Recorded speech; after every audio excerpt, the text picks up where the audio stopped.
Hello दोस्तों, आइए सवाल को सॉल्व करते हैं। लिखा है हल कीजिए 6x + 3y = 6xy और 2x + 4y = 5xy।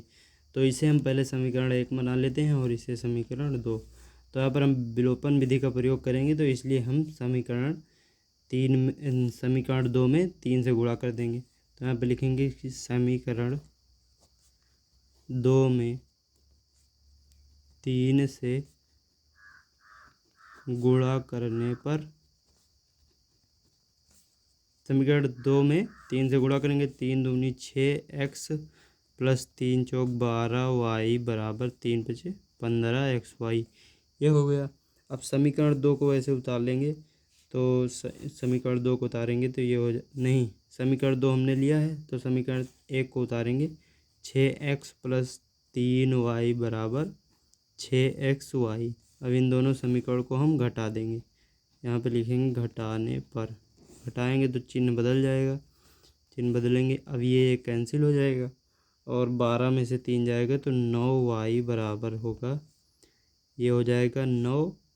15 में से 6 जाएगा 9xy, y से y कट जाएगा तो यानी कि हमारा बचेगा, और 9 से 9 भी कट जाएगा, यानी कि इस तरफ 1 बचा है, 1 और उस तरफ x बचा है, यानी कि x का मान हमारा 1 आ गया।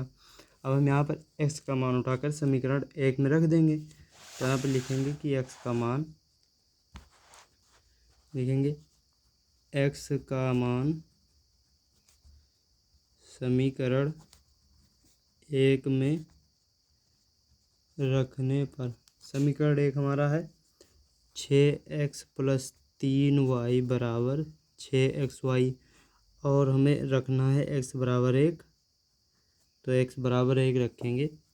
6 × 1 + 3 y = 6 × 1 × y, यानी कि ये हो गया 6 + में 3y = 6y।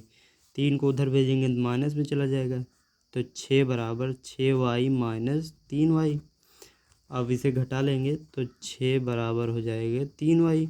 3 से काटेंगे, 3 दूनी 6, यानी कि y बराबर हमारा 2 आ गया।